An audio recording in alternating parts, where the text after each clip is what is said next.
Ahibati fillah, bicara rizki, dulu ada istilah, yang istilah ini istilah yang sangat buruk sekali, dan sepertinya salah satu hasil pemikiran iblis yang mengatakan cari yang haram aja susah, nyelesai haram susah aja mah, yang haram susah, apalagi yang halal. Na'udzubillah min dzalik.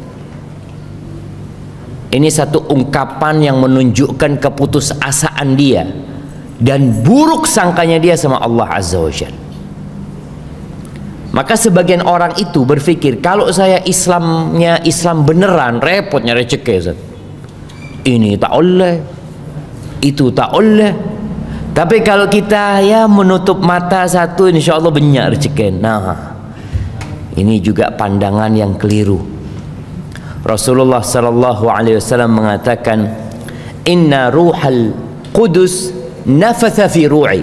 Sesungguhnya Ruhul Qudus, yakni Jibril alaihissalam, itu menghembuskan di hatiku, di jiwaku. Apa katanya? Lan tamuta nafsun, nggak akan mati. Kita nggak bakalan mati. Siapapun tidak akan mati hatta tastakmila rizqaha, sampai rizkinya itu sempurna. Jadi nggak ada ceritanya orang mati ternyata dia masih punya rizki di dunia, nggak ada. Orang semua yang mati rizkinya sudah habis. Makanya subhanallah, kadang-kala kita melihat ada orang yang sakit parah jemaah, opnam, nggak sadar, tahu-tahu sadar, sehat, keluarganya bahagia sekali karena aban sehat. Kayaknya kata dokter insya Allah bisa pulang besok udah, kata dia. Itu anaknya datang semua ke rumah sakit, tanya, Abah kepingin apa Abah? Bu Abah jekteron ya, KS teh. Iya dah, bismillah, beri aki, minum es teh mate. Ada rizki yang belum dia minum, ada rizki yang belum masuk ke perut dia, yang mau tidak mau dia harus bangun dulu dari sakitnya untuk menyelesaikan rizkinya. Subhanallah. Karena Allah berjanji nggak akan orang itu mati kecuali rizkinya udah selesai. Wa ajmilu fit talab, kata Nabi SAW, fattaqullaha wa ajmilu fit talab, bertakwalah kepada Allah dalam mencari rizki, dan carilah rizki dengan cara yang baik.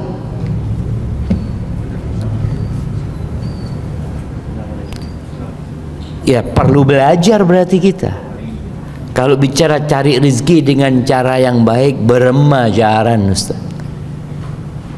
Sedangkan ya yang kuliah ekonomi selalu diajarin bagaimana dengan modal terkecil mendapatkan keuntungan terbesar, dengan tenaga yang sedikit mendapatkan harta yang berlimpah ruah. Kadangkala lupa dengan halal haram. Maka Nabi SAW mengatakan, wa ajmilu fit talab wa la yahmilannakum istibta'u ar-rizq. Ada penyakit istibta'. Istibta' ini mak tak kisoki saya, mak Roma sampai sekarang tak teti. Jadi merasa ada yang lambat gitu rizkinya. Sohibnya sudah sukses, sohibnya berhasil, mak saya enggak gitu loh. Perasaan ini kadangkala menyebabkan orang itu ala an tatlubuhu fi ghairi ta'atillah. Akhirnya orang ini salah jalan. Gara-gara penyakit itu dia melakukan riba. Ini karena istibta' tadi, merasa lambat gitu loh. Ustaz, muntak ngakui riba tak bisa di Roma Ustaz. Itu ada dalam bayangan orang. Ah, tak bisa Ustaz. Tak kira saya di sepeda motor mau tak riba. Oh, berarti orang-orang kapi riba itu. Oh, pada kapi saya Ustaz. Jadi kadang-kala sebagian orang itu berpikir seperti itu. Maka kata Nabi SAW, jangan sampai kena penyakit itu. Akhirnya kita salah jalan lagi. Fama indallah la yu'khad illa bi ta'atihi. Yang di sisi Allah itu tidak dapat diraih kecuali dengan ketaatan kepadanya. Jadi ahibati fillah, bicara ekonomi bicara rizki, kita tahu bahwasanya saya beri rezeki ini siapa? Allah Azza wa Jal, bukan tempat kerja kita. Dan pandemi ini juga membuktikan berapa juta orang yang di PHK. Ternyata audit ya mah. Kalau pikiran kita PHK mati langsung, tandi rezeki. Enggak. Yang ngasih rezeki bukan tempat dia kerja, bukan perusahaan itu. Innallaha huwar razzaq dzul quwwatil matin. Allah pemberi rezeki. Dialah yang maha kuat dan maha perkasa. Wa fis samai rizqukum wa ma tu'adun. Di mana rezeki kita? Di atas sana jemaah. Dan apa yang dijanjikan kepada kalian? Ahibati fillah, kita tidak hidup sendirian di muka bumi ini. Enggak. Ada banyak semut yang hidup bersama kita. Siapa saya beri rezeki jemaah? Kabilis itu jemaah. Mak ben laku saya acolon entah kemana aja ini. Pada rezeki itu. Kita lihat burung yang berterbangan. Tiap hari kita lihat. Apakah pemerintah daerah Situbondo ngurusin itu burung? Sebagian orang tidak diurusin, apalagi burung. Ya, coba cukup saya beda tasik. Siapa saya beri ngakan? Apa departemen perikanan berlaku entar kata saya beri ngakan? Cukup. Saya beda mengabi cukup tasik. Bagaimana mereka terus mengeksploitasi. Pernahkah orang-orang berpikir siapa yang ngasih rezeki sama ikan-ikan ini? Allah Rabbul Alamin. Wa ma min dabbatin fil ardi illa 'ala Allahi rizquha. Semuanya yang jamin itu Allah rezekinya. Maka agama kita hadir bukan untuk mempersulit cara mencari rizki. Agama kita datang dengan kemudahan jemaah.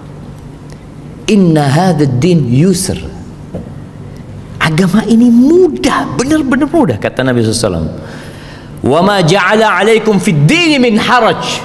Kata Allah, Dia tidak menjadikan kesulitan dalam beragama ini. Subhanallah, tidak ada. Kalau kita membandingkan yang halal sama yang haram, selalu lebih banyak yang halal.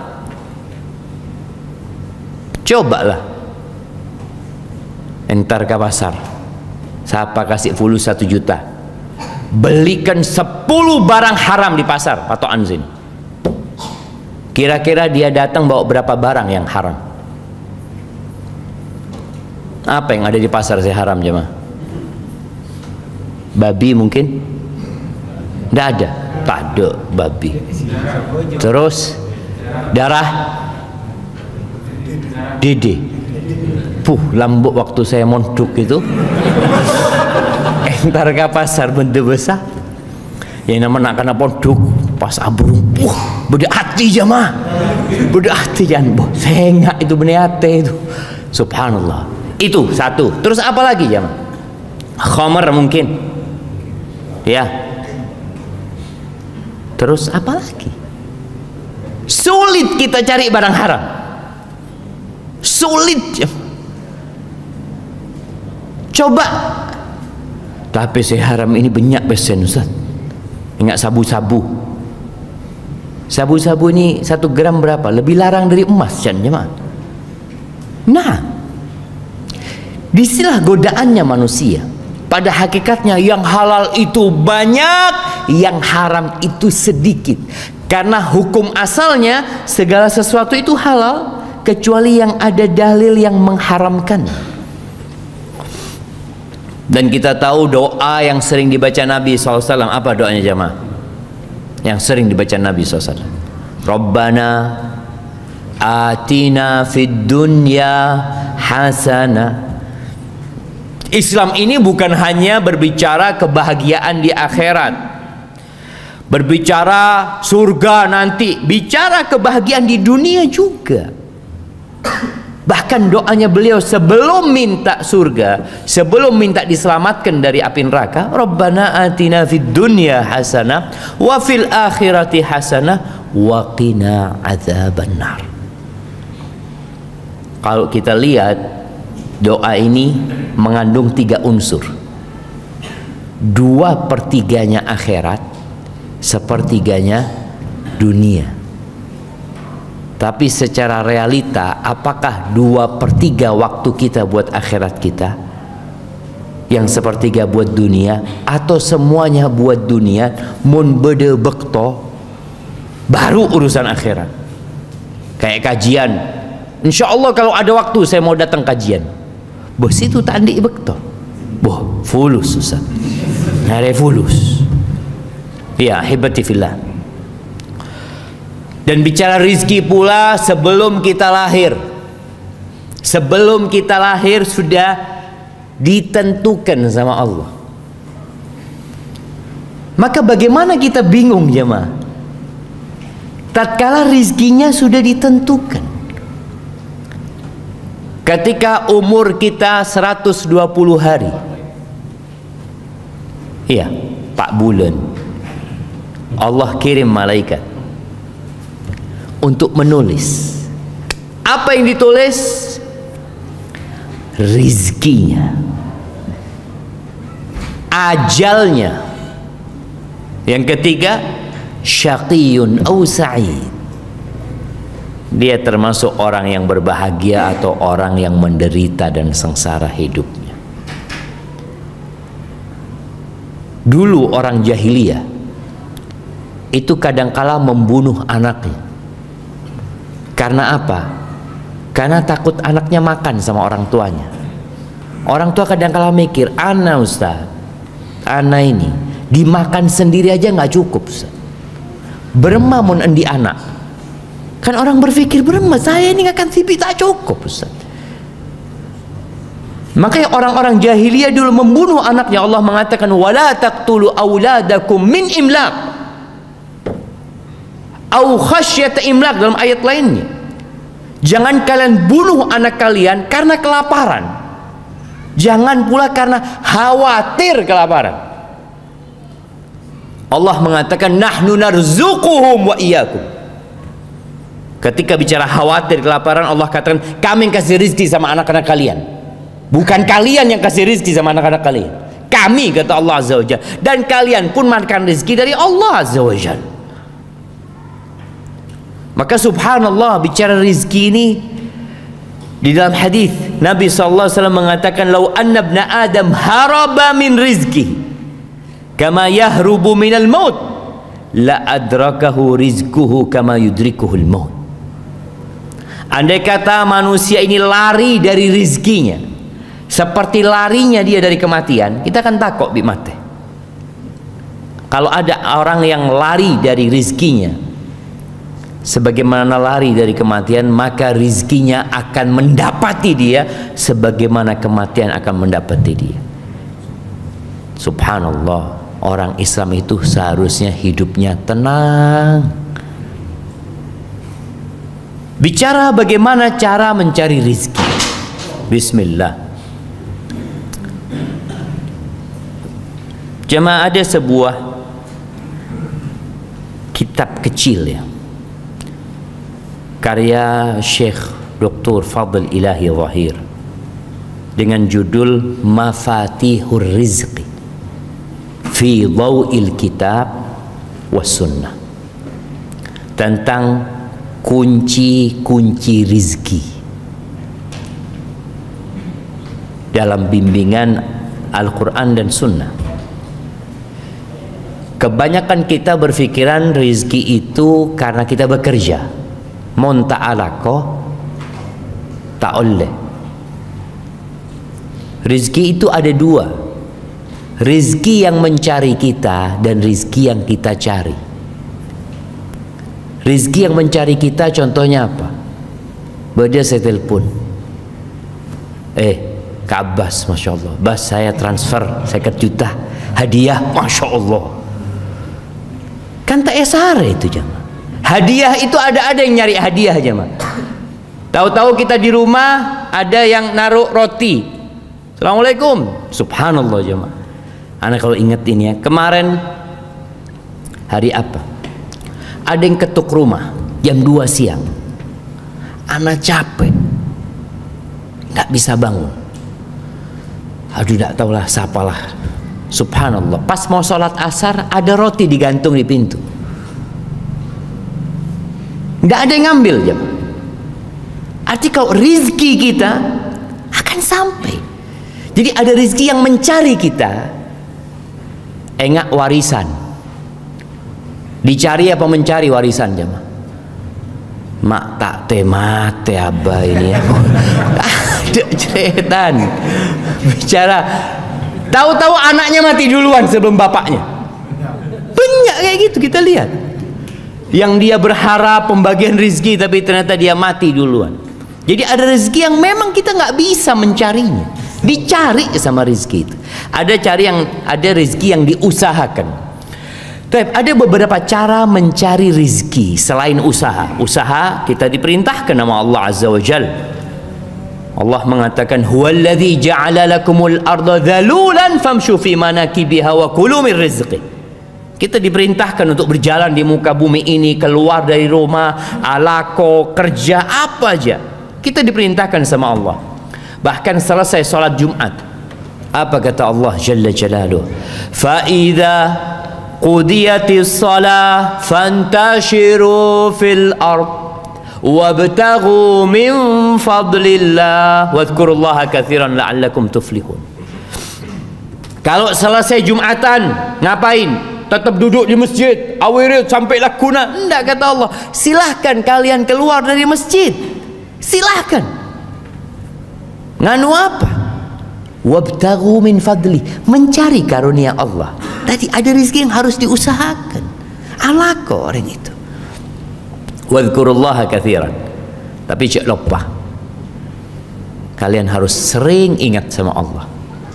Memperbanyak zikrullah agar kalian beruntung. Baik.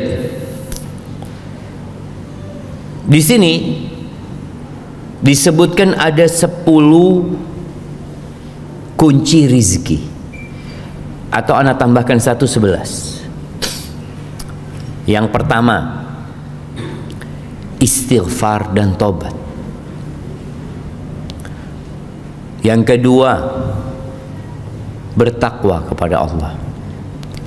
Yang ketiga, bertawakal kepada Allah. Yang keempat, konsentrasi ibadah, fokus ibadah buat Allah. Yang kelima, berangkat haji dan umrah, terus berangkat haji dan umrah. Kemudian yang keenam, silaturahim. Yang ketujuh, berinfak, bersedekah. Yang kedelapan, berinfak atau membiayai para penuntut ilmu,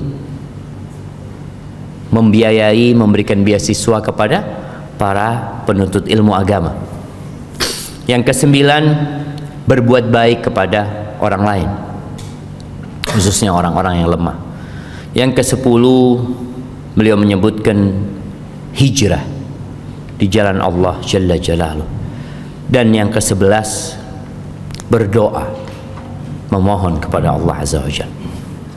Baik, entah apakah kita bisa membahas semuanya, kita lihat waktunya.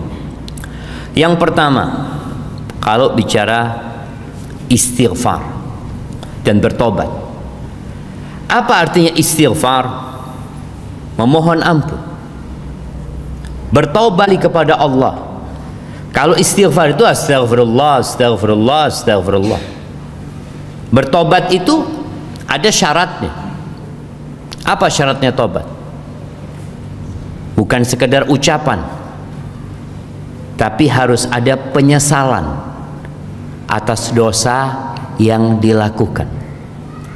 Setelah menyesali perbuatan dosa itu, syarat yang kedua, meninggalkan perbuatan dosa itu. Karena ada orang meninggalkan perbuatan dosa bukan karena menyesal, tapi karena pandemi, karena takok bi corona. Iya, na'udzubillah, seperti pelacur itu di masa pandemi ambu jemaah. Apakah karena bertobat? Bukan, karena takok di corona. Iya, sebagian orang seperti itu. Maka kita perlu fahami, orang yang meninggalkan dosa belum tentu bertobat, belum tentu. Boleh jadi dia meninggalkan dosa itu ya karena ada sebab lainnya. Kalau bicara tobat, dia menyesali, kemudian meninggalkan perbuatan itu. Yang ketiga, bertekad untuk tidak mengulangi. Bertekad untuk tidak mengulangi, bukan tidak mengulangi. Karena ada orang berbuat dosa, ana sudah tobat Ustaz, tapi nanti berapa waktu boleh Ustaz, ana tobat lagi. Kalau tobat yang pertama benar, syarat dan ketentuannya terpenuhi, insya Allah diterima tobatnya sama Allah Azza wa Jalla, walaupun dia nanti ngulangin lagi. Ada satu syarat tambahan. Kalau yang kita lakukan adalah sebuah kezaliman, dosanya itu kezaliman kepada orang lain, maka kita perlu minta maaf sama orang itu, minta dihalalkan. Lambuk saya akan kuringan tak majer pas SMA kan beden agak, karena merasa undak dua lambuk Ustaz, itu jahiliyah Ustaz. Bah iya, bertobat itu harus, kalau kita mengambil hak orang lain, maka kita perlu kembalikan hak orang lain itu, atau kita minta maaf dihalalkan. Jangan pernah berpikir sudah, anak kan sudah tobat. Syarat tobatnya ada tambahannya. Engkau perlu minta maaf sama orang itu. Dulu anak waktu SMA itu jagoan Ustaz. Ada yang biasanya malakin sohibnya, mari lulus, terus dia bertobat, berarti dia punya kesalahan kepada orang-orang yang dia zalimi. Syaratnya dia perlu minta maaf sama orang itu. Ahibati fillah, secara umum sebenarnya istighfar itu mengandung keinginan bertobat kepada Allah Azza wa Jalla. Rasulullah sallallahu alaihi wasallam dalam sehari, kita hari ini berapa kali istighfar? Hari ini coba hitung, mari sepuluh kali astagfirullah, astagfirullah, astagfirullah. Mari Jumatan 3 kali, mari asar 3 kali, kare maghrib isya berarti berapa kali? 15 kali. Dan merasa alhamdulillah anak istighfar terus. Rasulullah sallallahu alaihi wasallam mengatakan, ayuhan nas, tubu ila Allah wastaghfiruh, fa inni atubu ila Allah fil yawm akthar min 70 marrah. Wahai umat manusia, kalian bertobatlah, beristighfarlah, minta ampun sama Allah Azza wa Jal. Sesungguhnya aku dalam sehari istighfar dan tobatku itu lebih 70 kali. Itu Nabi kita Muhammad alaihi salatu wassalam. Sampai ceritanya Abdullah bin Abbas atau Abdullah bin Umar, dia mengatakan, inni la'uddu lin nabi sallallahu alaihi wasallam fi majlisin wahid. Aku tuh menghitung satu majlis Nabi duduk, beliau mengatakan, Rabbighfirli wa tub alayya innaka antat tawwabur rahim 100 marrah, 100 kali. Jadi kadang-kala Nabi duduk itu kalau nggak ngomong, ngapain beliau? Beliau istighfar 100 kali. Ini sekali duduk alaihi salatu wassalam. Dan bagaimana istighfar menjadi pintu rizki atau kunci pembuka rizki. Allah Jalla Jalaluh berfirman di surat Nuh. Jadi Nabi Nuh ketika berdakwah ada yang namanya targhib wa tarhib. Bagaimana memotivasi orang itu untuk kembali kepada Allah dengan memberikan janji-janji yang indah dan dengan memberikan peringatan. Di antara yang diucapkan oleh Nabi Nuh, ya Allah jemaah, berapa tahun Nabi Nuh berdakwah jemaah? 950 tahun. Itu dakwahnya, bukan umurnya. Itu dakwahnya. Berapa orang yang masuk Islam dari umatnya Nabi Nuh? Berapa jemaah? Naam. Kata Allah, wa ma amana ma'ahu illa qalil. 950 tahun tidak beriman kepadanya kecuali qalil, sedikit jemaah. Ibnu Abbas menyebutkan 80 orang cuma. 80 orang. Kalau tiap tahun dapat 1 orang, seharusnya 950 orang. Ini 950 tahun dapatnya 80 orang. Tiap berapa tahun nambah 1 orang saja?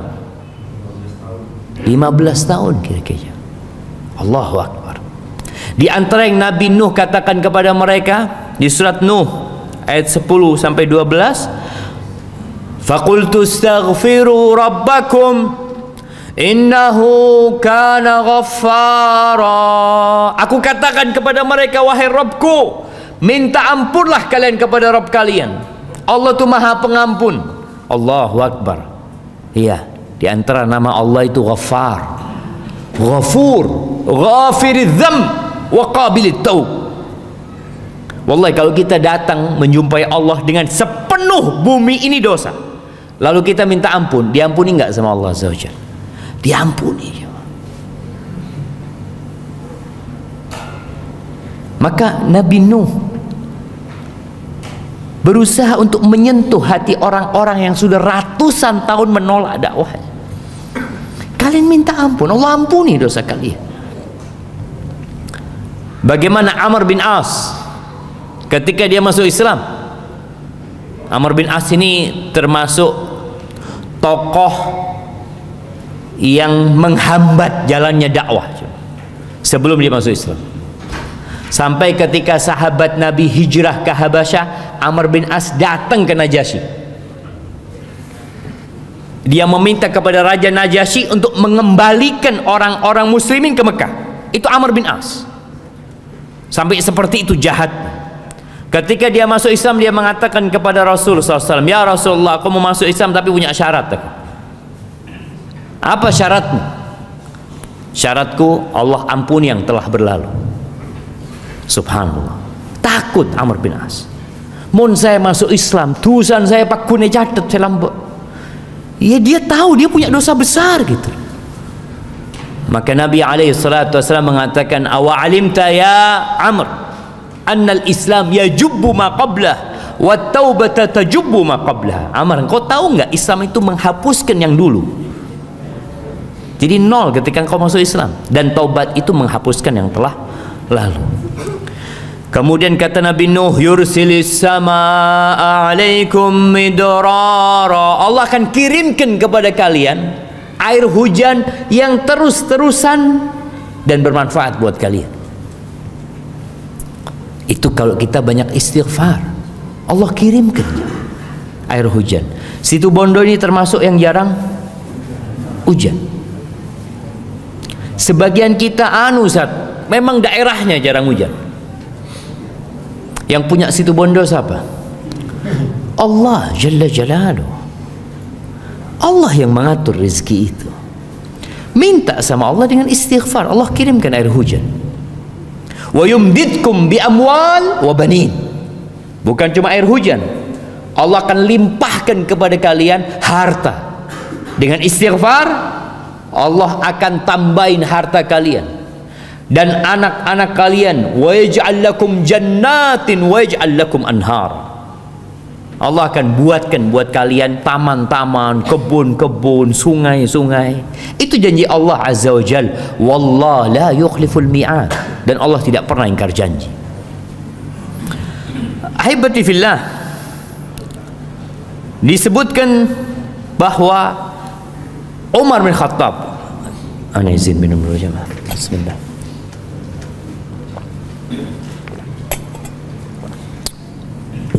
Alhamdulillah. Umar bin Khattab radhiyallahu taala anhu, sebagaimana diriwayatkan oleh Asy-Sya'bi, Umar ini minta hujan.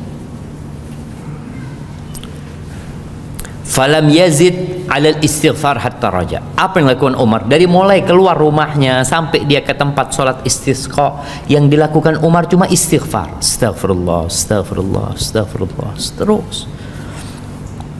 Faqila lahu ma sami'nak istaqait. Kok kami tidak mendengar engkau minta hujan? Kami enggak mendengar engkau minta hujan. Minta apa Umar? Minta ampun, bukan minta hujan. Faqala talabtul ghaith bimajadihi sama allati yustanzal bihi al-qatar. Aku meminta hujan dengan bintang-bintang langit atau pembuka-pembuka pintu langit yang dengannya diturunkan hujan. Lalu Umar membaca firman Allah, istaghfiru rabbakum innahu kana ghaffara yursilis sama alaikum midrara. Allah akan kirimkan hujan yang berlimpah buat kalian. Ketika terjadi kebakaran hutan,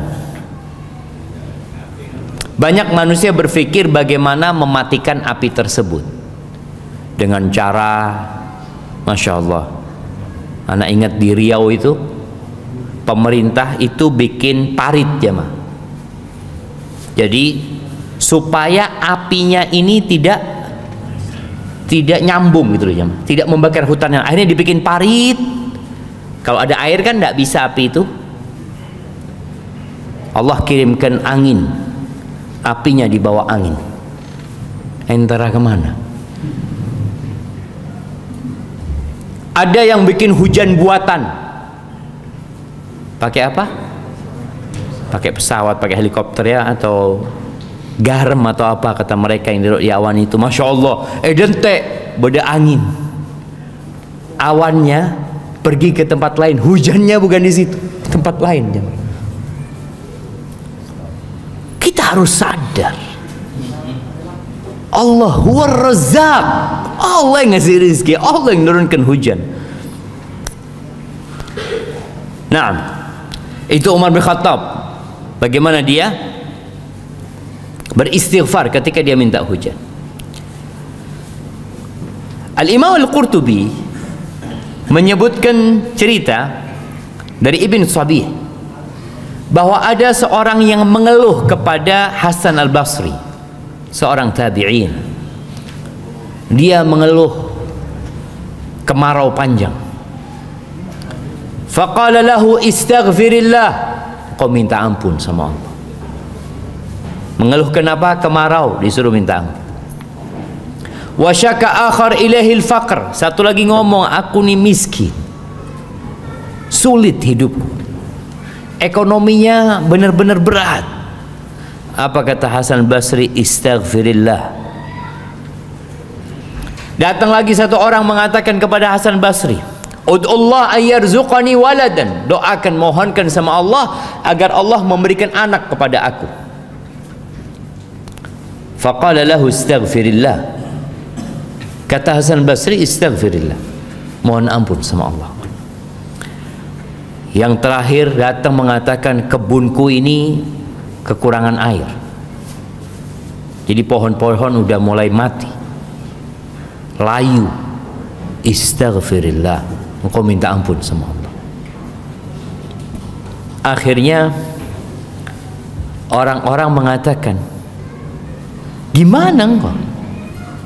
Orang-orang mengeluh dengan problematika yang beragam, jawabanmu cuma satu, istaghfirillah. Maka pizro istighfar. Faqala ma qultu min indi syai'an, aku menyampaikan itu bukan karena pendapatku. Innallaha ta'ala yaqul fi surat Nuh, kata Hasan Basri, Allah berfirman di surat Nuh ayat yang tadi kita baca, faqultu astaghfiru rabbakum innahu kana ghaffara. Jadi ahibati fillah, buat teman-teman nih, buat kawan-kawan yang di PHK, yang kesulitan cari pekerjaan, kita tuh apa mindsetnya, ingin kerja sama orang. Makanya kenapa pendaftaran pegawai negeri itu rame coba. Apakah sampai hari ini dibuka pendaftaran jadi pengusaha? Ada pendaftaran jadi pengusaha? Nggak ada. Karena pintu untuk jadi pengusaha nggak pernah ditutup. Tapi orang pakun terus jadi pegawai. Kalau antum mengeluhkan nggak diterima kerja, lamaran ditolak, banyak-banyak istighfar. Mohon ampun kepada Allah Azza wa Jalla. Boleh jadi rizki antum bukan jadi pegawai, jadi pengusaha. Berapa banyak cerita jemaah, banyak cerita. Seorang yang ya dia mau bekerja di sebuah perusahaan jadi cleaning service. Setelah interview ditanya emailnya mana, tak di email kan dia. Wah, tak di email, tak bisa saya terima. Akhirnya tidak diterima dia. Karena tidak diterima, dia akhirnya jualan tomat. Cerita ini banyak cerita sebenarnya. Jadi di antara ini orang jualan tomat, aleng-leng ke perumahan, sampai dia bisa punya gerobak, sampai dia punya mobil, sampai sukses dia jualan tomat. Karena sudah besar usahanya, dia ya harus urusan sama bank ini itu, taruh fulus apa macam-macam, sudah asuransi. Ketika dia lagi urusan administrasi itu, ditanya lagi, Bapak emailnya mana? Nggak punya email. Kata dia, kata pegawai banknya mengatakan, Bapak ini nggak punya email bisa sukses seperti ini. Gimana kalau punya email? Kata dia, cleaning service saya kalau punya email. Lambat itu cleaning service. Gara-gara tak di email, usaha. Kalau punya email jadi cleaning service sudah. Makanya kita kadang-kala jangan jangan terpaku di satu titik. Anda harus terima di sini gitu. Anda mungkin rezekimu bukan di sana jemaah. Allah subhanallah, betapa banyak Allah berbagi rezeki dengan cara yang macam-macam. Makanya kalau di Indonesia ada orang mati kelaparan, bingung gitu nih jemaah. Lautan begitu luasnya, orang tinggal ke laut mancing oleh cukup jemaah. Cuma orang kan males, nggak mau capek, maunya yang duduk pagi hari pakai baju rapi, berangkat dilihat sama tetangga-tetangganya, entera kemana? Alakoh saya. Dia bangga dengan hal itu. Maka apapun usaha yang kau lakukan, ketika mendapati kesulitan, perbanyak istighfar. Bukan hanya suaminya yang istighfar, sampaikan kepada istrinya, pabennya istighfar. Sampaikan kepada anak-anaknya, pabennya istighfar. Abah ini cuma alako. Apa lakon aja ke toko. Wallahi nama orang jaga toko jemaah. Kadang-kala ada yang datang, ada yang nggak datang. Ada cerita kawan, masya Allah, dari pagi dia itu jemaah buka tokonya. Dia punya usaha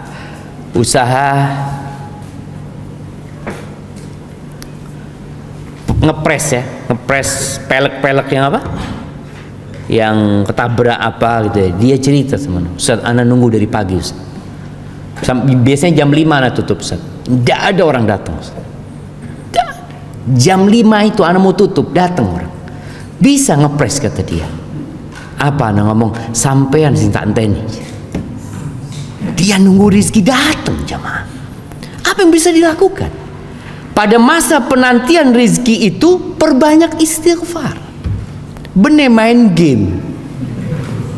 Ada ente itu ku main game sampai level berempah. Bener cekin saya tambah pulusan tak ada. Maka perbanyak istighfar. Ya Ustaz, munta'ala kau beremak, istighfar sudah. Jangan disalahkan istighfarnya. Kita bicara ini salah satu kunci rizki. Dalam sebuah hadis yang diriwayatkan Ibnu Abbas, hadis ini sanadnya diperselisihkan oleh para ulama kesahihannya, tapi maknanya sahih. Sebagian mensahihkan hadis ini. Man aktsaral istighfar, barang siapa yang memperbanyak istighfar, ja'alallahu lahu min kulli hammin faraja, Allah akan jadikan buat dia solusi untuk semua perasaan gundah gulana, akan hilang semua kegundahan dan kegalauan dari hatinya. Wa min kulli dhiqin makhraja, dan dari semua kesulitan akan Allah berikan jalan keluar buat dia. Wa razaqahu min haitsu la yahtasib, dan Allah akan kasih rezeki dari arah yang tidak disangka-sangka. Baik, itu yang pertama. Yang kedua, bertakwa kepada Allah Azza wa Jalla. Wasiat takwa ini insyaallah kita sering mendengarkan. Hampir setiap khatib Jumat itu mewasiatkan untuk bertakwa kepada Allah Azza wa Jalla, membacakan firman Allah, ya ayyuhalladzina amanu taqullaha haqqa tuqatih, ya ayyuhan nasu taqu rabbakumul ladzi khalaqakum min nafsin wahidah, ya ayyuhalladzina amanu taqullaha wa qulu qawlan sadida. Wasiat untuk bertakwa kepada Allah Azza wa Jalla. Dan takwa ini mungkin yang paling ringan definisinya apa? Melaksanakan perintah Allah, menjauhi larangannya. Bagaimana kita akan dapat melaksanakan perintah Allah dan menjauhi larangannya kalau kita nggak pernah belajar? Kebanyakan kita ini Islamnya keturunan. Paan Islam, anaan Islam, alhamdulillah. Orang kadangkala kalau bekerja dia, yang penting anak tidak makan hak orang lain. Wah, dentek ada. Ada banyak perintah-perintah Allah yang berkaitan dengan masalah ekonomi. Ada. Sebagian orang ketika dia utang riba, Ustaz, saya dosa itu kan yang ngeribakan itu, Ustaz. Saya ini susah, Ustaz. Pinjam full 1 juta, majer 1.100.000. Yang dizolimi siapa? Kan saya zolimi, Ustaz. Saya zolimi. Ini orang yang bacet naudzubillah lintah darat ini, Ustaz. Yang dilaknat itu bukan cuma dia, engkau pun dilaknat gitu. Orang kalau belajar akan tahu. Bagaimana kata Nabi SAW, la'anallahu akila riba wa mukilahu wa katibahu wa syahidai. Allah melaknat orang yang makan riba dan yang memberi makan riba. Saya beri 100.000 itu siapa? Yang dari 1 juta tadi ngasih 1.100.000, yang ngasih 100.000 siapa? Antum kan? Ya terpaksa gitu orang Ustaz. Maka tadi bicara takwa, kita perlu belajar. Karena orang-orang musyrikin ketika Allah mengharamkan riba, apa kata orang-orang musyrikin? Innamal bai'u mithlur riba. Kenapa mata oleh riba ini? Riba itu sama dengan jual beli. Sama. Apa bedanya orang di full 1 juta kemudian dia pinjamkan dapat untung 100.000, jadi 1.100.000, dengan orang beli barang 1 juta dia jual 1.100.000, kan pada beli. Pada benda jamaah, pada oleh untung 100. Iya. Tapi kata Allah, wa ahallallahu al-bai'a wa harrama riba. Allah menghalalkan yang namanya jual beli, mengharamkan riba. Karena asasnya jual beli itu nyari keuntungan. Asasnya pinjam meminjam itu membantu menolong orang lain. Beda tujuannya. Sebagian orang yang kerja di pemerintahan, yang biasa dapat suap, mun beda orang yang abri PC, dia tanya, ikhlas antum? Ikhlas? Oh, kan ikhlas dia Ustaz. Subhanallah. Bener jamaah. Ada itu pernah, astagfirullah, ngurusin KTP. Terus orang itu ngomong, sudah tidak perlu ngasih duit. Oh, nggak perlu, tapi kalau mau ngasih seikhlasnya nggak apa-apa. Mak beda cara seperti ini. Orang beranggapan halal. Kata Nabi SAW, ar-rashi wal murtashi finnar. Orang yang menyuap dan disuap di neraka tempat. Nah, kalau bicara takwa ini kita perlu belajar lagi. Maka Umar bin Khattab radhiyallahu anhu itu sering ke pasar, ngasih nasihat orang-orang yang di pasar. Tafaqahu, kalian ini para pedagang tolong belajar fikih muamalat, belajar bagaimana jual beli supaya tidak terjebak dalam dosa. Makanya ada orang yang rizkinya nggak berkah, dia tanya, kenapa Pak Ustadz ya? Saya oleh PC banyak, cuma yang anak sakit, yang urusan ini itu habis uang itu. Bertakwa kepada Allah Azza wa Jalla dengan menjalankan perintahnya dan menjauhi larangannya. Allah berfirman di surat At-Talaq. Nih surat At-Talaq ini surat perceraian ya. Biasanya kalau orang bercerai itu bingung, apalagi seorang istri. Seorang istri yang selama ini sebagai ibu rumah tangga, kalau diceraikan, dia itu kan beremah, saya nggak kerja Pak Ustaz. Allah berfirman, wa man yattaqillah yaj'al lahu makhrajan wa yarzuqhu min haitsu la yahtasib. Barang siapa yang bertakwa kepada Allah, Allah akan kasih solusi. Dan Allah akan berikan rizki dari arah yang tidak disangka-sangka. Ana baca berita tadi kalau nggak salah atau kemarin, ada seorang laki-laki yang membakar rumahnya sendiri. Stres, depresi, karena bercerai atau ditinggal sama istrinya. Haibati fillah, bertakwalah kepada Allah. Allah akan kasih solusi, rizki dari arah yang tidak disangka-sangka. Allahu Akbar ya.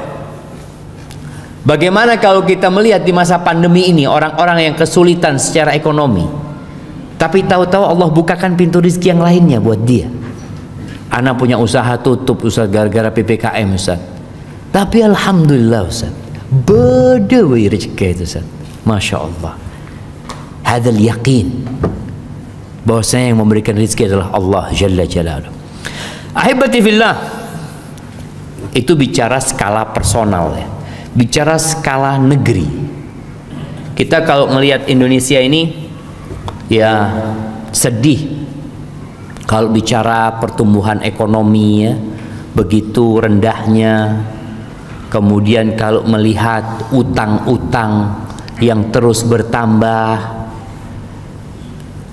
terus kita juga kalau melihat negeri kita menjadi tempat orang-orang untuk mengimpor barang di negeri kita, sehingga ada tingkat kesulitan ekonomi secara nasional. Kita lihat apa yang harus dilakukan. Jadi ternyata memperbaiki ekonomi sebuah negeri itu salah satu caranya adalah dengan bertakwa kepada Allah Azza wa Jalla. Jadi mengajak seluruh penduduk negeri ini untuk bertakwa. Allah Azza wa Jalla berfirman di surat Al-A'raf ayat 96. Allah mengatakan, walau anna ahlal qura amanu wattaqau, andai kata penduduk negeri itu beriman dan bertakwa. Beriman, melaksanakan perintah Allah, menjauhi larangannya, dapat apa? La fatahna alaihim barakatin minas samai wal ard walakin kadzabu fa akhadnahum bima kanu yaksibun. Kami akan bukakan pintu berkah dari langit dan bumi. Allah yang akan membukakan berkah. Berkah ini sesuatu yang baik dan tumbuh dan terus ya nggak habis. Kalau kita melihat bumi Indonesia subur, hasil bumi juga begitu beragamnya. Tapi kenapa banyak orang Indonesia jadi TKI di negeri orang? Kenapa jamaah? Sampai ada orang Saudi. Orang Saudi itu suka meledek orang Indonesia, nggak semuanya. Maksudnya ketika ada pembantu, ya apa, kamu kok sampai kerja di sini berarti negerimu itu susah macam-macam. Dulu belum ada internet ya mah. Ketika orang Arab ini datang ke Jakarta, berangkat ke puncak, negerimu ini surga kata dia. Kok bisa mah kamu kerja di Saudi itu kata dia. Yang Saudi kepingin di Indonesia, yang Indonesia ke Saudi kata dia. Surga. Masalahnya berkah itu hilang kadang-kala. Jadi dulu kita waktu SD belajar sebuah peribahasa yang mengatakan tikus mati kelaparan di lumbung padi. Beremah jemaah. Tikus mati kelaparan di lumbung padi. Kalau mati kekenyangan wajar. Ini kelaparan. Maka Allah sudah kasih tahu, kalau ingin maka bertakwalah kepada Allah Azza wa Jalla. Ahibati fillah, ada sebuah negeri di Yaman sana. Ini saya orang-orang Arab. Siapa yang pernah ke Yaman? Kenapa orang Yaman kok bisa nyampe Indonesia? Padahal Allah mencontohkan negeri Sabah itu sebagai negeri percontohan. Baldatun tayyibatun wa rabbun ghafur. Allahu Akbar. Jadi negeri Sabah itu kanan kirinya kebun. Kayaknya di Indonesia belum ada kayak gitu. Jadi orang di jalannya kanan kirinya semuanya kebun-kebun. Kalau kita mungkin sawah ya, ada sawah, tapi kalau kebun harus dijagain, mendak elang kepi, harus dipagerin. Mereka itu masya Allah makmur sentosa. Kalau mau panen buah, mereka tinggal naruh keranjang jalan penuh yang namanya keranjang buah mereka. Fa'arafu. Tapi mereka tak ngedingaki. Dikasih nasihat, dikasih peringatan, suruh beribadah, suruh bertakwa. Allah kirimkan tikus ya, perak tikus. Mereka punya bendungan. Tikus itu tuh ngerogotin bendungan hancur. Gara-gara apa? Tidak bertakwa kepada Allah Azza wa Jalla. Maka agar negeri yang indah ini jadi berkah, kita perlu bertakwa kepada Allah Azza wa Jalla. Jadi jangan berpikir yang penting anak sendiri bertakwa lah. Kita harus mengajak orang lain juga bertakwa. Orang beriman itu ya kalau bisa jadi virus kebaikan. Di mana dia berada, dia mempengaruhi yang di sekitarnya. Karena jangan mengatakan terserah Ustaz kan nafsi-nafsi Ustaz. Tuh. Kalau bicara nafsi-nafsi, istrinya Nabi pernah bertanya kepada Nabi SAW, anahliku wa fina salihun, apakah kita akan binasa, akan turun azab yang menghancurkan, padahal di tengah-tengah kita banyak orang soleh? Qala na'am, iya. Idza kathural khabath, kalau banyak terjadi kemungkaran, banyak terjadi kekejian, ada pembiaran, maka azab Allah turun bukan hanya kepada pelaku dosa, negeri itu pun akan mendapatkan azab Allah. Walhamdulillah, anda lihat situ Bondo ini sudah perkembangan semakin bagus. Lombok nggak tahu sekarang jemaah, kayaknya berubah. Sungai-sungai itu banyak orang mandi telanjang. Sekarang sudah tidak ada kan? Nah, anda tidak tahu, sudah habis. Karis Kunni, alhamdulillah. Ya alhamdulillah, artinya kan kita bersyukur kepada ada perkembangannya. Dulu biasa aja mah. Padahal ustaz tak beda, kiain beda, santrena banyak. Kok ada pembiaran seperti itu? Oh, masalah khilafiyah, apa saya khilaf? Orang mandi abengkang itu khilafah mana? Tak ada khilaf masalah. Subhanallah jemaah, astagfirullah. Baik, itu bicara bertakwa kepada Allah Azza wa Jalla. Di antara makna takwa itu adalah mengingat Allah, tidak melupakannya, kemudian bersyukur kepada Allah, tidak kufur kepadanya, taat dan tidak durhaka kepada Allah. La in syakartum la azidannakum. Kalau kalian bersyukur pasti aku tambah. Sebagian orang mengatakan, ya Ustaz, ana ini pakun Ustaz, bersyukur sudah alhamdulillah, sholat duha, sholat malam, pusok pertama gitu orang Ustaz, tapi pakun receken 2 juta Ustaz sebulan. Tambahannya di mana? Disinilah ada tambahan yang tidak terlihat jemaah, tambahan berkah. antum rezekinya seakan-akan tetap 2 juta, tapi antum tidak sakit-sakitan. Di sini seharusnya kalau antum dikasih sakit-sakitan 2 juta karena 1,5 juta. Obus, bisa obus 2 juta itu. Iya jemaah. Artinya kita tetap yakin ada tambahan Allah Azza wa Jalla di rezeki itu. Masya Allah. Ada orang ya minum susu benih beres, murus. Ada orang seperti itu. Baik. Kunci rezeki yang ketiga bertawakal kepada Allah Azza wa Jalla. Masya Allah. Bismillah.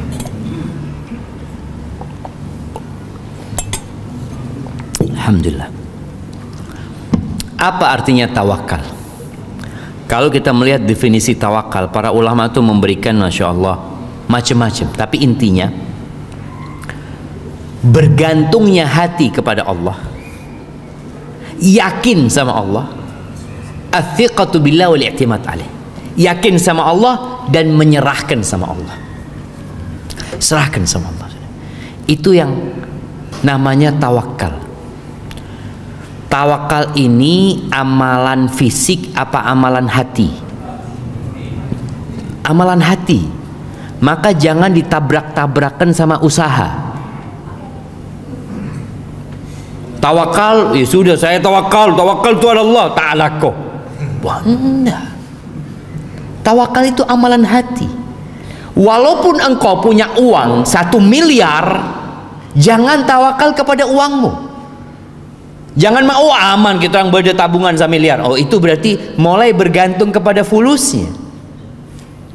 Allah bisa jadikan 1 miliar tuh hilang. Kita punya dompet bawa fulus, ya apa aman, banyak pesen saya. Depak ka berung, hilang dompet tak. Mungkin terjadi. Tapi serahkan sama Allah. Ini kita pakai masker. Beda saya tak maskeran, beda saya ngakui masker. Saya ngakui masker itu saat lemah tawakalnya. Tawakal itu amalan hati, bukan amalan fisik. Fisik tetap kita prokes ya, kita berusaha untuk jaga jarak. Tapi kita lihat ya, Nabi SAW pernah mengatakan la adwa. La adwa, nggak ada penyakit menular. Jangan sahabat beremai ini. Ya Rasulullah, tapi itu ceretan onta-onta saya sakit. Kalau dikumpulkan sama yang sehat, sakit kapi ya Rasulullah. Berarti kan ada penyakit menular.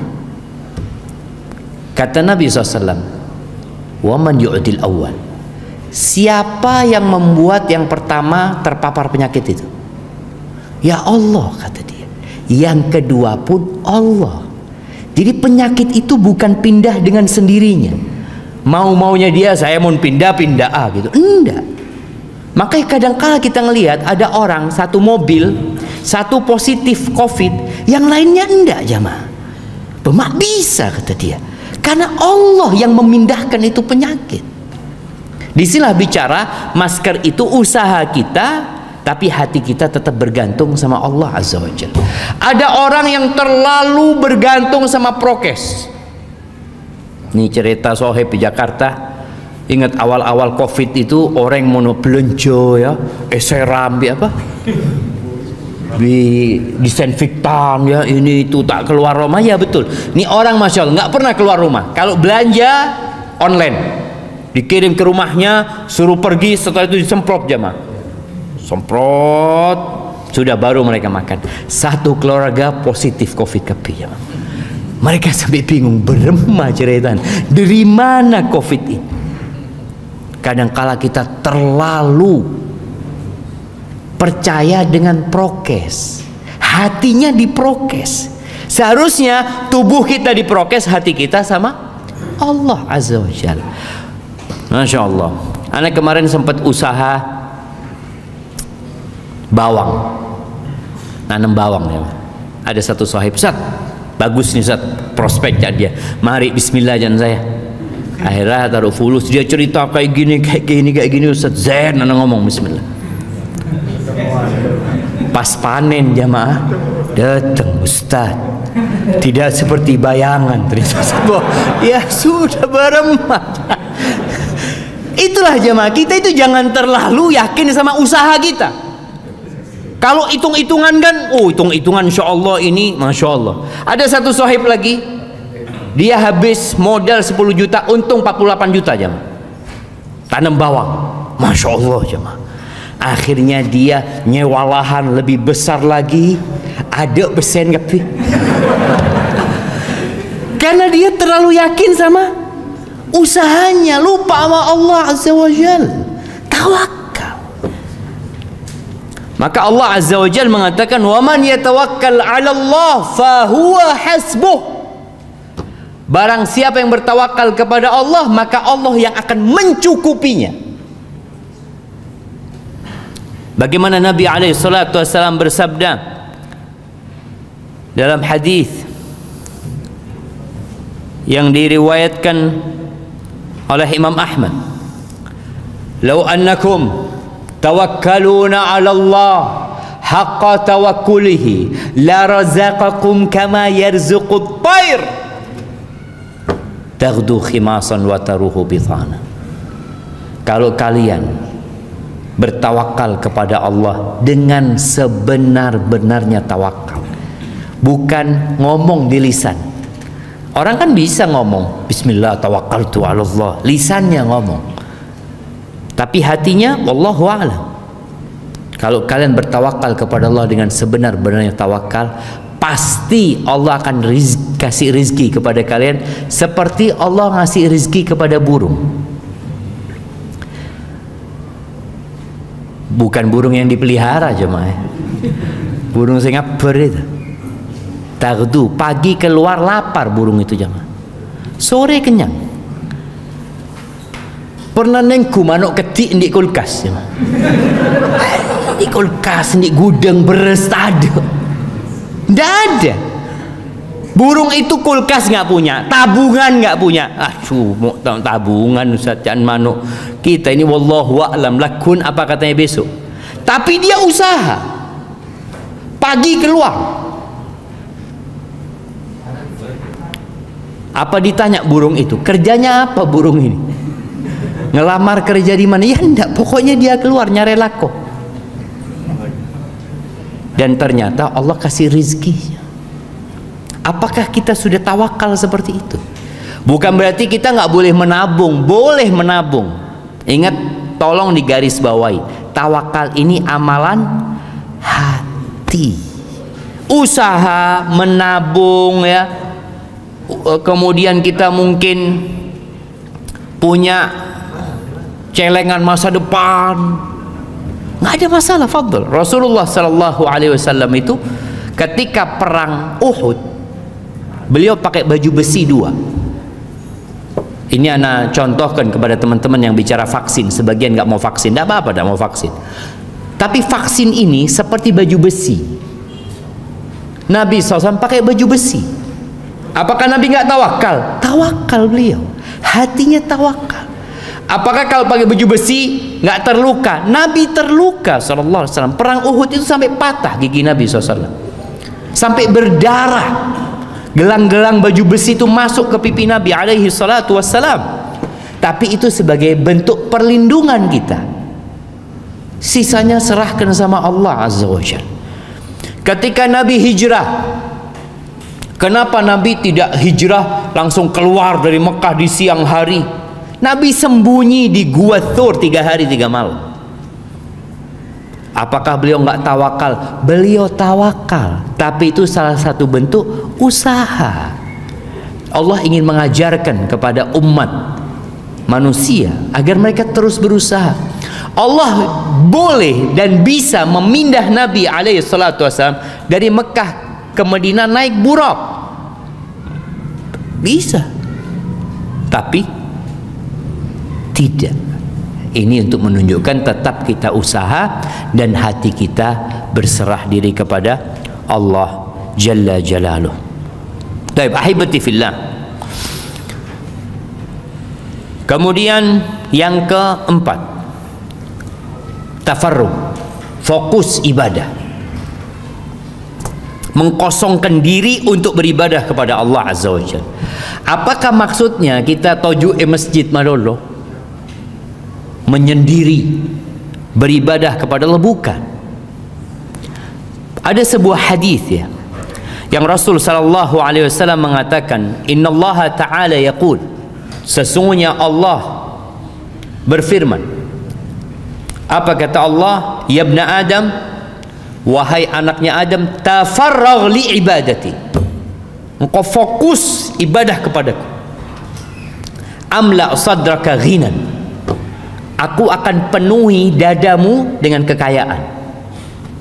Wa asudda faqra, aku akan tutupi kefakiranmu. Wa illa taf'al, tapi kalau engkau tidak fokus konsentrasi ibadah buat aku, mala'tu yadaka syughlan, aku akan penuhi tanganmu dengan kesibukan, kerja terus, walam asudda faqra, dan aku tidak akan menutupi kefakiran. Makanya kita kadang-kadang lihat orang kaya, fulusnya sudah banyak tapi tetap miskin, nggak punya waktu untuk duduk kajian. Bingung kadang-kala kita. Mereka ini perusahaan besar, rapat ada kemarin, rapat boleh, waktunya sholat rapat lagi. Oh, ini untuk masa depan perusahaan. Nggak apa-apa rapat, silahkan merencanakan berbagai macam, silahkan, tapi ingat, fokus ibadah. Artinya dimanapun kita pergi, hati kita bergantung di masjid. Mau kita entar ke pasar, mau kita entar ke kantor, kemanapun, hati kita berada di masjid, fokus beribadah kepada Allah Azza wa Jalla. Dan tatkala kita sholat, cek mekere tekengan. Orang ini kan seharusnya di pasar mikirkan ibadah. Ketika ibadah jangan mikirkan pasar. Tafarrau, udah waktunya sholat, khusyuk udah. Ketika kita beribadah kepada Allah dengan cara seperti ini, di sini Allah akan berikan karunia-Nya. Orang ini nggak akan takut miskin ya, karena Allah sudah jamin buat dia. Bahkan kata Nabi SAW, irda bima qasamallahu lak, ridhalah engkau dengan apa yang Allah berikan kepadamu, engkau akan jadi orang paling kaya. Jamaah, ridha dengan apa yang Allah berikan, akan jadi orang paling kaya. Di sini Allah akan jadikan kekayaan di hati, karena kekayaan itu bukan dengan banyaknya harta benda, enggak. Laisal ghina an kathratil arad, walakinnal ghina ghinan nafs. Kekayaan yang sebenarnya kekayaan hati. Mak sudah berdasarkan tondu, berdasarkan tedung ya mak. Bukan Ustaz, kan katanya fokus, konsentrasi. Ini salah satu bentuk bagaimana menyerap ilmu supaya langsung ke hati ya mak. Baik, ahbatibillah. Kemudian ya 10 menit lagi kita masuk ke sesi tanya jawab insyaallah. Haji dan umrah, mengikuti marep haji berangkat umrah. Kan ada orang mengatakan kalau belum haji jangan umrah gitu loh. Umrah, tafadhol, tapi niat berangkat haji, karena berangkat haji ini nggak kayak berangkat umrah. Daftar sekarang di Situ Bondo ini, daftar sekarang, berangkat kapan jemaah? Berapa tahun? 32. Mun umrah Pak Polo jemaah 72 baru berangkat jemaah. Subhanallah. Yaitu yang ONH biasa kan. Kalau yang plus mungkin 5 tahun, 6 tahun atau 7 tahun. Yang punya fulus bisa berangkat tahun ini langsung. Kalau nggak ada corona jemaah. Ya kalau nggak salah ada yang disebut haji furoda itu. Berapa bayarnya? 300 juta. Masya Allah jemaah. 300 juta Ustaz, mau kebe modal kan bisa. Nih hadisnya, Nabi alaihi salatu wassalam mengatakan dalam sebuah hadis, tabi'u bainal haji wal umrah. Ini hadis diriwayatkan oleh Imam Ahmad dan Tirmidzi. Ikutin haji dengan umrah. Bukan haji selesai, saya sudah meraci sudah. nggak mau berangkat lagi loh, berangkat umrah. Setelah umrah berangkat haji. Fa innahuma yanfiyanil faqra wadh-dhunuba kama yanfil kir khabathal hadid. Sesungguhnya dua amalan ini, haji dan umrah, itu dapat menghapuskan, dapat menghilangkan kefakiran dan dosa. Jadi dosanya dihapuskan dengan haji dan umrah, kefakirannya dihapuskan. Sebagaimana alatnya pandai besi, al-kir itu, di sini mungkin pakai anu jemaah, pakai apa? Pakai bambu ya. Pandai besi itu kalau mau niup apinya kan, kayak pompanya dari seperti kir ini pompa seperti itu kira-kira. Khabathul hadid wal fiddah, bagaimana emas itu bisa hilang dari kotorannya, perak itu hilang terpisah dari tembaga dan macam-macam, seperti haji dan umrah menghilangkan kefakiran dan dosa-dosa. Walaysa lil hajjatil mabrura thawabun illa jannah. Nggak ada balasan yang pantas buat orang yang haji mabrur kecuali surga Allah Azza wa Jalla. Jadi orang kalau berangkat haji jangan takut miskin, jangan perhitungan sama Allah. Gimana perhitungan Bu? Haji ini Ustaz. Itu kalau daftar sekarang, berapa daftar yang reguler itu jamaah? 30 juta 25 dapat kuota itu. Baik, 25. Kan orang kadang kala berpikir, Ustaz, 25 juta ini mengendap selama 30 tahun Ustaz. Kan orang mikir kayak gitu. 32 tahun Ustaz. Iya. Tapi engkau berdagang sama siapa? Sama Allah Azza wa Jalla. Allah yang ngundang. Ketika Nabi Ibrahim menyelesaikan bangunan Ka'bah, Allah mengatakan kepada Nabi Ibrahim, wa'adzin fin nasi bil hajj, umumkan kepada orang-orang supaya berangkat haji. Kata Nabi Ibrahim, ya Rabb, anna yablughu sauti, ya apa suara ana mau nyampai ke mereka gimana gitu loh. Innama 'alaikan nida' wa alayil bala, engkau tugasmu panggil. Nabi Ibrahim kemudian berdiri di bukit Safa atau di bukit lainnya mengatakan, innallaha farada 'alaikumul hajj fahujju, Allah mewajibkan kepada kalian haji, berangkatlah haji. Suaranya Nabi Ibrahim itu sampai ke seluruh penjuru dunia, sampai kepada yang masih ada di sulbi manusia. Jadi mohon beda orang disuruh haji lalu mengatakan belum dapat panggilan Ustaz, kita panggil Ustaz. Sudah dipanggil, cuma tidak mau datang. Bangun toko, bangun rumah, beli mobil, 25 juta taruh di sana sebagai bukti kalau Anda mau berangkat haji ya. Nanti punya rezeki banyak, berangkat pakai ONH yang plus. Niatkan dan jangan takut berkurang fulusnya jemaah. Subhanallah. Ana masih ingat dengan cerita tatkala jadi reporter di Saudi. Ana dulu sempat kerja jadi reporter, mewawancarai jemaah haji dan umrah. Salah satunya jemaah haji dari mana? Dari Kediri apa Madiun ya, ana lupa ya. Ana ketemu sama orang tua. Kayaknya ya orang-orang biasa, bukan orang kaya. Ana tanya, Bapak udah berapa kali berangkat haji? Kata dia 3 kali. Masya Allah. No. Semuanya plus. Iya, semuanya ONH plus. Loh kok bisa, gimana ceritanya Bapak ini tertarik untuk berangkat lagi? Iya Pak Ustadz, waktu saya pertama kali berangkat haji, saya ngomong sama istri, nanti kita kalau punya rezeki nggak usah haji lagi dah, kita bangun masjid aja, kata dia. Oh iya, kata istrinya, nggak apa-apa. Akhirnya pulang dari haji itu Allah kasih rezeki sama kita Ustaz. Akhirnya benar, anak nggak berangkat haji, anak bangun masjid, selesai masjidnya Allah kasih rezeki lagi Ustaz. Akhirnya anak daftar haji lagi Ustaz. Karena yang diniatkan sudah selesai. Haji, setelah haji yang kedua, anak ngomong sama istri, nanti kalau kita pulang haji udah nggak usah daftar haji lagi, kalau punya rezeki kita ngaspal jalan di kampung aja biar orang-orang itu enak aja. Bismillah, kata dia. Pulang Ustaz, kita dapat rezeki, kita aspal jalan di kampung, Allah kasih rezeki lagi, kita berangkat yang ketiga. kita ini berdagang sama Rabbul Alamin. Rabbul Alamin, pemilik langit dan bumi ini jemaah. Ya sama hamba, innama amruhu idza arada syai'an an yaqula lahu kun fayakun.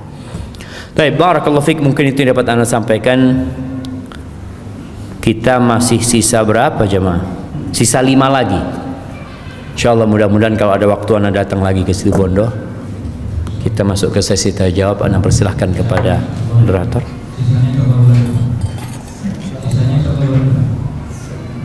Tahun depan, insyaallah tahun depan.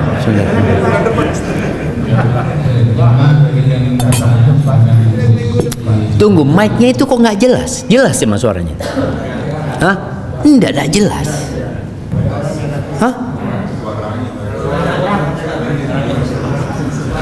Enggak jelas suaranya, enggak.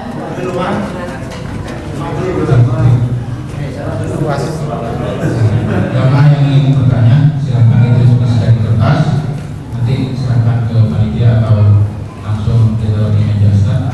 Jadi ibu-ibu atau maaf silakan diselipkan di sisi papan sebelah utara. Nanti ada panitia yang akan mengambil kertas pertanyaan.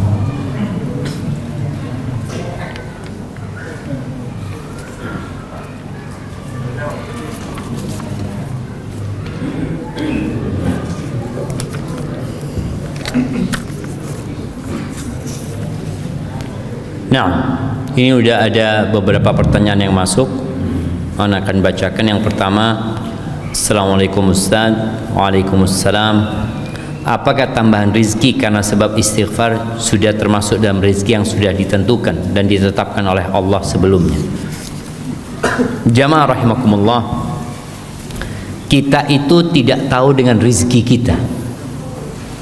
Berapa rizki kita, seperti apa modelnya, itu gaib. Sehingga tugas kita adalah terus beramal. Kalau bicara apakah itu sudah ditentukan, semuanya sudah ditentukan. Sampai yang masuk surga dan neraka Allah juga sudah tahu. Maka tugas kita adalah melaksanakan perintah Allah, menjauhi larangannya, bersabar ketika terkena musibah. Jadi seorang muslim yakin bahwasanya rizki itu semua sudah ditetapkan. Bahkan takdir alam semesta ini kayak cerita oleh rezeki apa ini, kamir jemaah. Iya, kamir. Ini kan ini rizki yang dicari apa yang mencari jemaah? Yang mencari. Ya antum dicari mana fulan, masya Allah Ustaz saya beri jemaah. Akhirnya tak kajian menjukul Ustaz. Baik, jadi seperti itu. Rizki kalau bicara itu sudah ditetapkan, udah ditetapkan sama Allah Azza wa Jal. Sehingga tugas kita hanyalah mengamalkan apa yang diperintahkan agar rizki itu datang kepada kita. Begitu pula kalau kita lihat orang yang bekerja, apakah orang yang bekerja itu akan mendapatkan rizki yang sudah ditetapkan? Iya. Cuma tadi kita sebutkan ada rizki yang mencari, ada yang dicari.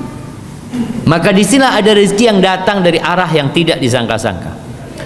Baik, assalamualaikum warahmatullahi wabarakatuh. Ya Ustaz, jarang sekali diriwayatkan pekerjaan Rasulullah SAW setelah menjadi Nabi dan Rasul. Apa yang diusahakan oleh Nabi Muhammad SAW untuk menghidupi hidupnya dan keluarganya? Baik, ahibati fillah, Nabi kita tahu alaihi salatu wassalam melanjutkan perdagangan Khadijah radhiyallahu taala anha. Jadi yang jelas usaha dagang itu terus berjalan.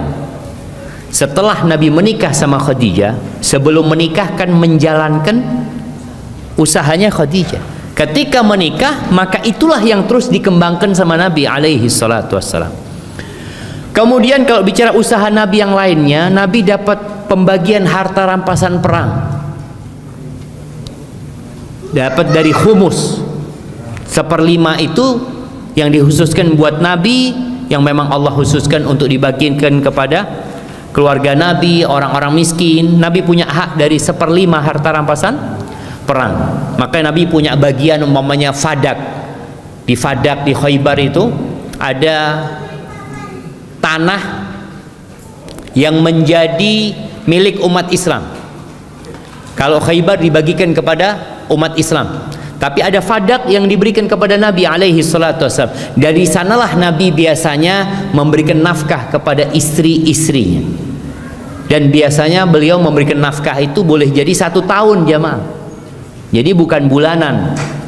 Karena kalau bicara hasil kurma ini setahun sekali, benar-benar bulan. Karena setahun sekali biasanya dari sanalah Nabi memberikan nafkah. Jadi antum kalau mau ngasih nafkah kepada istri boleh jadi tiap bulan, ada yang tiap hari, ada yang ya tiap kali panen, mungkin kebutuhannya berapa setahun langsung diberikan. Tapi kalau ada perempuan-perempuan dikasih uang setahun, sebulan bisa tak ada jemaah. Maka suami juga harus pinter-pinter.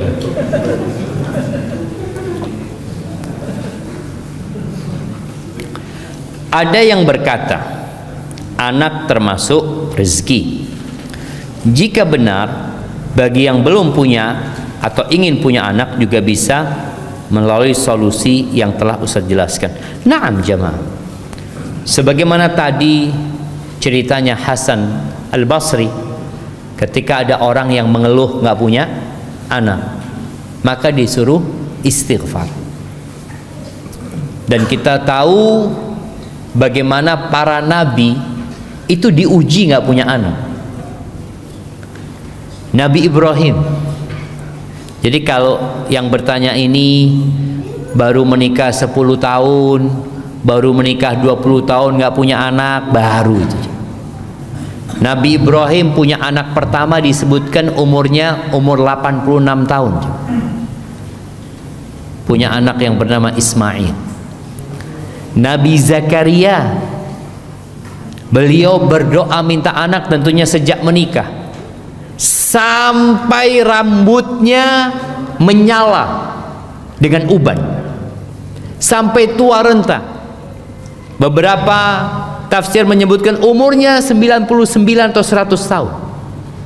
Tapi apa kata Nabi Zakaria?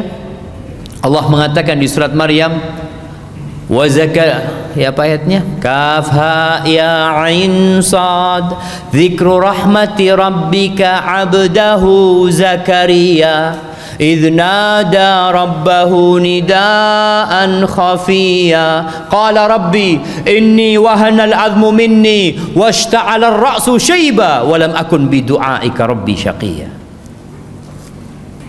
Wahai Rabbku, aku nih sudah lemah tulang-tulangku, rambutku sudah menyala dengan uban. Artinya orang kalau berpikir tidak kira punya anak sudah. Tapi Nabi Zakaria mengatakan walam akun bidu'aika rabbi syaqiyya. Aku nggak pernah merasa melarat sengsara dengan berdoa kepadamu. Yakin Allah akan mengabulkan. Tapi ya Allah kabulkan doanya Nabi Zakaria. Namun Allah kasih ujian yang berat buat Nabi Zakaria. Apa ujiannya? Dia melihat kepala anaknya dipenggal. Minta anak bertahun-tahun, dikasih anak. Melihat anaknya itu kepalanya dipenggal, dihadiahkan kepada pelacur. Allahu Akbar. Di sini kita tahu ujian yang paling berat adalah untuk para nabi. Sehingga buat teman-teman yang belum punya anak ya, berbaik sangka sama Allah. Terus doa minta anak, terus minta doa anak. Pasti dikabulkan, pasti dikabulkan, pasti dikabulkan. Allah nggak pernah ingkar janji. Ud'uni astajib lakum. Hanya saja bentuk dikabulkannya doa itu 1 dari 3 hal. Yang pertama, yang diminta dikasih. Minta anak dikasih. Yang kedua, anak nggak dikasih, tapi diselamatkan dari musibah, petaka, bala yang setara dengan doa yang dia panjatkan. Antum pernah nggak doa supaya nggak ditabrak jemaah? Ya Allah jangan sampai ketabrak truk. Mungkin kita nggak pernah doa seperti itu. Tapi suatu hari tahu-tahu kita selamat dari tabrakan. Ini karena doa yang mana? Boleh jadi karena doa minta anak tadi, tapi anaknya nggak dikasih, diselamatkan dari musibah dan petaka. Jadi kita yakin pasti dikabulkan sama Allah. Yang ketiga, kalau itu nggak dapat, maka doanya itu diwujudkan pahala buat dia di akhirat. Yang di dunia ini fana, tapi yang dikumpulkan di akhirat itu yang akan kekal dan abadi. Ketika Rasulullah SAW menyebutkan ini, apa kata para sahabat? Idzan nukfir. Kalau gitu kita banyak-banyak berdoa. Qala Allahu aktsar. Allah akan kasih lebih banyak lagi, jangan takut.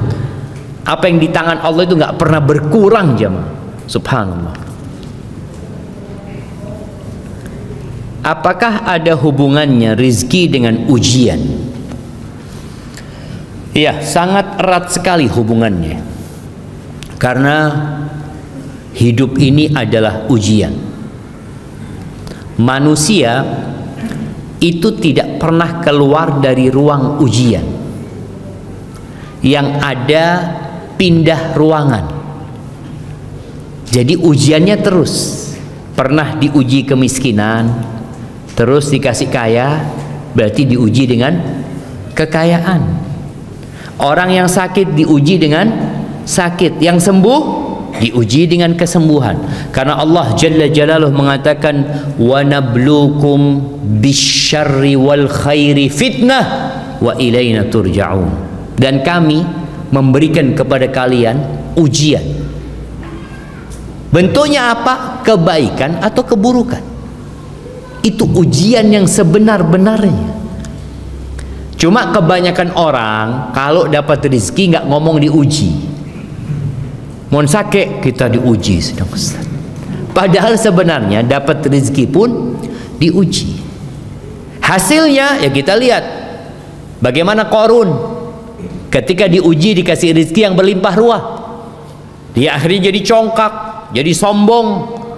Dia mengatakan innama utituhu ala ilmin indi. Aku bisa seperti ini karena ilmu yang ada pada diriku, karena kecerdasanku, karena ketangkasanku, karena ilmuku, atau karena Allah tahu aku pantas mendapatkannya. Oh, seperti itu. Apa yang terjadi dengan Qarun? Fakhasafna bihi wa bidarihil ard. Allah jadikan dia percontohan. Rumah, harta, dan dirinya dibenamkan di dalam tanah. Makanya sampai hari ini mohon beda harta yang ditemukan di tanah apa? Harta Qarun. Ada benedikna Qarun jemaah. Tapi karena Qarun jadi percontohan tadi, hilang Qarun itu jemaah. Tapi bagaimana Nabi Daud, Nabi Sulaiman, putranya Nabi Daud alaihissalam. Perbedaan antara ujian yang Allah berikan kepada Qarun dengan rezeki yang berlimpah ruah, tapi bagaimana sikapnya Qarun, dan bagaimana Nabi Sulaiman. Ketika Nabi Sulaiman melihat singgasana Ratu Balqis itu ada di depan dia, dari Sabak sana sampai ke Urshalim, sampai ke Baitul Maqdis, dalam waktu yang sangat singkat sekali. Kata Nabi Sulaiman, hadza min fadli rabbi liyabluwani aashkuru am akfur. Ini karunia dari Allah untuk mengujiku. Menyampaikan ini ujian gitu. Jadi orang itu harus sadar bahwa rezeki yang dilimpahkan itu adalah ujian. Apakah aku termasuk yang bersyukur atau aku kufur? Orang-orang yang nggak beriman, dia itu kalau dapat rezeki, kalau dapat jabatan, ditinggikan kedudukannya, seperti Allah sebutkan di surat Al-Fajr. Apa yang akan dia katakan? Fa'ammal insanu idza mabtalahu rabbuhu fa'akramahu wa na'amahu fayaqul rabbi akraman. Ini manusia kalau diluaskan rezekinya, dimuliakan, dikasih jabatan, kedudukan, dia mengatakan Tuhanku memuliakan aku. Wa idza ibtalahu, faqadara alaihi wa amma idza fa ammal insanu idza mabtalahu rabbuhu fa akramahu wa na'amahu fa yaqulu rabbi akraman wa amma idza ibtalahu faqadara alaihi rizqahu fa yaqulu rabbi ahana. Kalau disempitkan rezekinya, apa kata dia? Tuhanku menghinakan aku. Enggak, kalla, enggak seperti itu jemaah. Jadi kita harus tahu bahwasanya harta dunia itu bukan standar cinta Allah kepada hambanya, bukan. Jangan pernah berpikir kalau orang itu jadi bupati, orang itu jadi gubernur, jadi presiden, atau dia memiliki jabatan dan kekayaan, oh berarti Allah cinta sama dia, Allah memuliakan dia. La, kalla. Enggak. Dunia ini bukan standar. Bahkan Nabi SAW mengatakan, innallaha yu'tid dunya man yuhibbu wa man la yuhib. Allah membagi dunia ini kepada yang Allah cintai dan kepada yang Allah tidak cintai. Allah berikan dunia, jabatan, kerajaan, kekuasaan kepada siapa? Fir'aun. Allah kasih Fir'aun.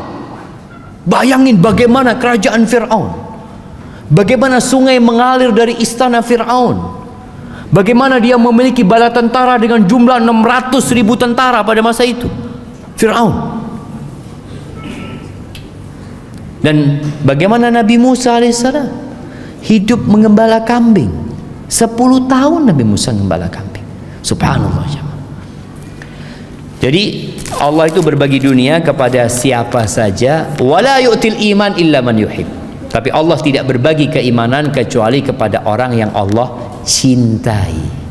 Artinya kalau antum dapat rizki, kemudian antum semakin dekat sama Allah, bukan rizkinya yang menandakan cinta Allah, tapi kedekatan antum sama Allah, tambahnya iman antum. Alhamdulillah Ustaz, dulu anak nggak pernah sholat malam Ustaz. Sekarang sejak pandemi ini bisa sholat malam, nikmat. Anak dulu nggak pernah sholat duha Ustaz. Alhamdulillah sejak di PHK tiap hari sholat duha Ustaz. Karena tak ada lakonnya dia ya sholat duha. Tapi alhamdulillah gitu loh. Ini berarti ada sebuah karunia Allah kepada dia. Karena dia jadi lebih dekat sama Allah Azza wa Jalla. Banyak orang jamaah kalau dapat rezeki itu lupa sama Allah. Tabiat manusia. Jadi kalau lagi susah soft pertama. Makanya kalau antum lihat yang di soft pertama ini kadang-kala kalau nggak pernah lihat soft pertama, oh di otang dengan ini. Kadang-kadang karena nggak pernah soft pertama. Tapi kalau dia lagi banyak rezekinya, kadang-kala telat-telat datang. Itu ya itu godaan dunia. Maka hati-hati. Taib. Ini kayaknya pertanyaan terakhir jamaah. Apakah rizki yang sudah ditetapkan pada manusia itu bisa tertahan karena perbuatan kita Ustaz? Ahibati fillah, yang memberikan rizki itu Allah, dan Allah sudah membuat keputusan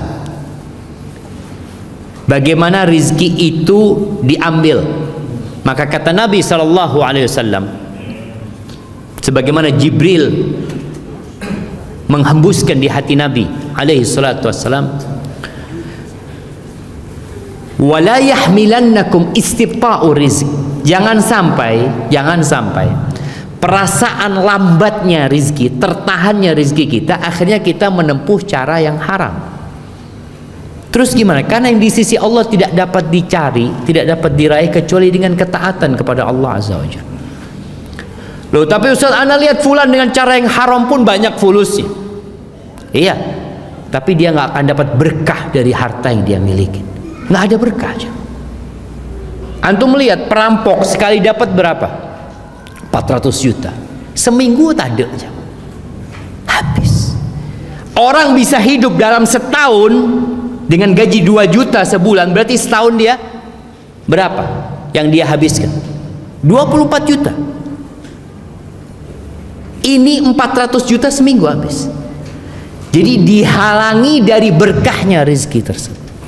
Jadi kalau bicara apakah rezeki yang sudah ditetapkan bisa tertahan, bisa tertahan karena perbuatan dosa yang dilakukan, Allah juga sudah tahu dia akan berbuat dosa pada hari itu yang menyebabkan rezekinya tertahan. Makanya kata Nabi SAW, innal abda la yuhramur rizq bidzambin yusibuh. Sesungguhnya hamba dapat tertahan dari rizkinya, terhalangi dari rizkinya gara-gara dosa yang dia lakukan. Mungkin tadi Anda sampaikan jumlahnya tetap dapat dia jemaah. Dia Ustaz, orang ini Masya Allah Ustaz, na'udzubillah ya, kalau kita lihat orang itu nggak sholli Ustaz, perbuatannya dosa, tapi hasilnya banyak Ustaz, tapi dia diharamkan dari rizkinya, tidak dapat menikmati rizkinya. Apa kata Allah? Fala tu'jibka amwaluhum wala auladuhum. Engkau itu jangan takjub ya, jangan heran sama hartanya orang-orang kafir, sama anak-anak mereka yang sukses. Kenapa? Innama yuridullah liyu'adzibahum biha fil hayatid dunya. Allah itu hendak mengadab mereka dengan harta itu, dengan anak-anak mereka dalam kehidupan dunia ini. Karena sebenarnya rizki itu adalah yang bermanfaat buat kita. Kalau gak bermanfaat buat apa jemaah? Kita punya fulus banyak buat apa? Orang di rekeningnya ada 1 M, tapi dia makan nggak bisa makan. Dia nasi putih sama telur, bas. Itu becaan. Fulusnya tidak banyak, semua bisa dia makan. Kita kalau melihat nominal rizkinya, lebih banyak mana? Lebih banyak itu orang kaya yang punya 1 M. Ini tukang becak punya berapa? Tapi lebih banyak mana rizkinya? Tukang becak. Ketika dia dapat makan, memanfaatkan apa yang Allah ciptakan untuk kehidupan dia jemaah. Jadi rizki itu yang bermanfaat buat kita. Maka jangan takjub dengan ya orang-orang yang kaya raya, yang anaknya sukses tapi mereka tidak bertakwa kepada Allah, itu akan jadi azab buat mereka. Jadi kalau berbicara apakah bisa tertahan rizki yang sudah ditetapkan? Nah, bisa tertahan gara-gara dosa. Dan dosa itu pun Allah sudah tahu kapan akan dilakukan manusia. Haibati fillah, ada sebuah doa yang dinisbatkan kepada Nabi Dawud alaihissalam dan juga dinisbatkan kepada Nabi kita Muhammad alaihissalam. Beliau berlindung dari 5 hal. Mungkin kita semua pernah mendengarnya, tapi anak ingatkan ini sudah di akhir Jumat. Mungkin antum bisa gunakan untuk membaca doa ini. Allahumma inni a'udzubika min jarisu. Ya Allah, aku berlindung kepadamu dari tetangga yang buruk.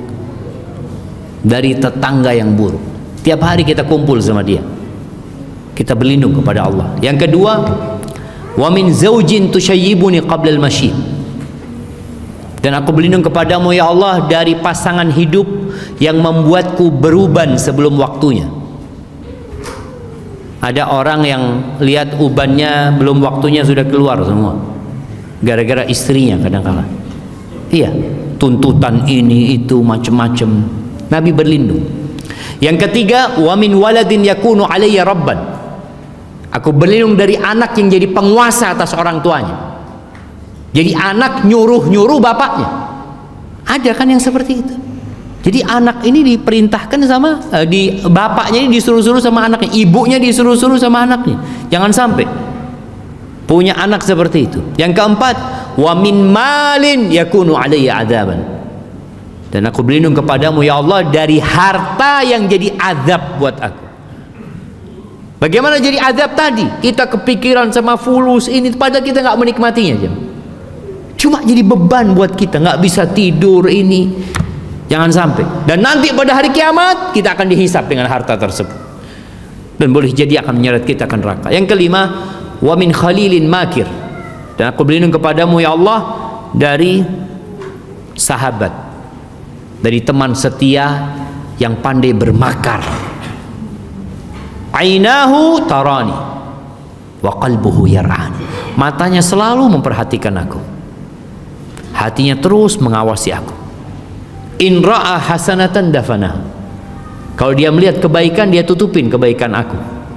Wa in ra'a sayyi'atan adha'aha. Kalau melihat aku berbuat salah, dia sebarkan kemana-mana. Maka baca doa itu. Dan ada sebuah doa juga yang sering Nabi baca di majlisnya bersama para sahabatnya. Dengan itu anak akan menutup kajian ini. Allahumma qsim lana min khasyatika ma tahulu bihi bainana wa baina ma'asik, wa min ta'atika ma tuballighuna bihi jannatak, wa minal yaqin ma tuhawwinu bihi alaina masa'ibad dunya wa matti'na bi asma'ina wa absarina wa quwwatina ma ahyaytana waj'alhu al-waritha minna waj'al tha'rana 'ala man zalamana wansurna 'ala man 'adana wa la taj'al musibatana fi dinina wa la taj'al ad-dunya akbara hammina wa la mablagha 'ilmina wa la tusallit 'alaina man la yarhamuna. Wa subhana rabbika rabbil izzati amma yasifun wa salamun alal mursalin walhamdulillahi rabbil alamin. Ana kembalikan ke moderator. Jazakumullah khair.